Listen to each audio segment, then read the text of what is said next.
What to expect when you visit your fertility specialist for the first time? പലപ്പോഴും പേടിച്ചിട്ടായിരിക്കും ഒരു patient ഡോക്ടറെ അടുത്ത് വരുന്നത് അല്ലേ? ഡോക്ടറെ അടുത്ത് പോകുന്ന ഒരു കാര്യം തന്നെ ഭയങ്കര സ്ട്രെസ്ഫുൾ ആയിട്ടുള്ള ഒരു കാര്യമാണ്.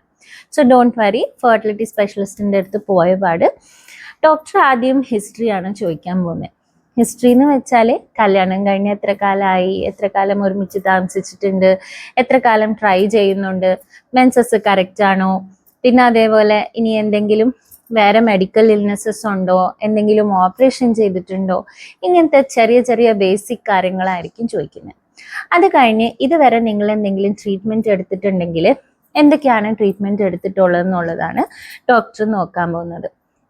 അപ്പോൾ ഇനി നിങ്ങൾ ട്രീറ്റ്മെൻറ്റ് എടുത്തതിൻ്റെ റിപ്പോർട്ടൊക്കെ ആയിട്ട് വേണം ഡോക്ടറെ അടുത്ത് ചെല്ലുന്നത്. നെക്സ്റ്റ് വരുന്നത് എക്സാമിനേഷൻ. എക്സാമിനേഷൻ എന്ന് പറയുമ്പോൾ ചെറിയൊരു ഗൈനക്കോളജിക്കൽ എക്സാമിനേഷൻ ആയിരിക്കും ചെയ്യുന്നത്. എന്ന് വെച്ചാൽ ഗർഭപാത്രം ഓക്കെ ആണോ, ഇനി വേറെ എന്തെങ്കിലും അബ്നോർമാലിറ്റീസ് കാണുന്നുണ്ടോ എന്നുള്ളത് നോക്കാൻ വേണ്ടി. Next comes the scan. Scan ചെയ്തിട്ടാണ് നമുക്ക് ഗർഭപാത്രം അല്ലെങ്കിൽ അണ്ഡാശയം എന്തെങ്കിലും ഇഷ്യൂസ് ഉണ്ടോ എന്നുള്ളത് മനസ്സിലാക്കാൻ കഴിയുന്നത്. അതേപോലെ അണ്ഡാശയത്തിൽ എത്രത്തോളം അണ്ടങ്ങൾ ഉണ്ട് എന്നുള്ളത് AFC എന്നാണ് പറയുക, അതും കൂടി അറിയാൻ കഴിയുന്നത്.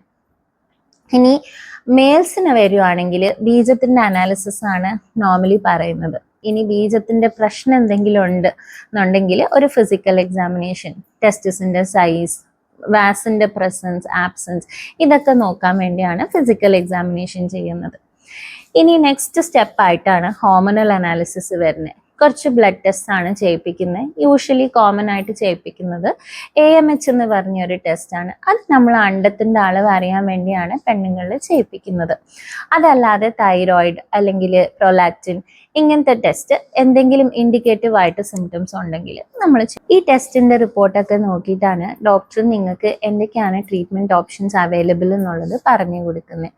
ഏതാണ് നല്ലത്, എത്രത്തോളം സക്സസ് റേറ്റ് ഉണ്ടാവും എന്നുള്ളത്. എല്ലാവർക്കും ഒരേ ട്രീറ്റ്മെൻറ്റ് അല്ല നമുക്ക് പറയാനുള്ളത്. അതേപോലെ നിങ്ങളുടെ ഭാഗത്ത് നിന്ന് എന്തെങ്കിലും സംശയമുണ്ട്, ഇത് ചെയ്താൽ എന്താ, ചെയ്തില്ലെങ്കിൽ എന്താ, അങ്ങനത്തെ ചെറിയ ചെറിയ സംശയങ്ങളാണെങ്കിലും പോലെ നിങ്ങൾ ധൈര്യമായിട്ട് ഡോക്ടറെ അടുത്ത് ചോദിച്ച് മനസ്സിലാക്കുക. കാരണം ഏതൊരു ഡെസിഷൻ ആണെങ്കിലും അത് ഇൻഫോംഡ് ആയിരിക്കണം. നിങ്ങൾ അതിനെ നല്ലപോലെ മനസ്സിലാക്കിയിട്ട് വേണം അതിലോട്ട് മുന്നോട്ട് പോകുന്നത്.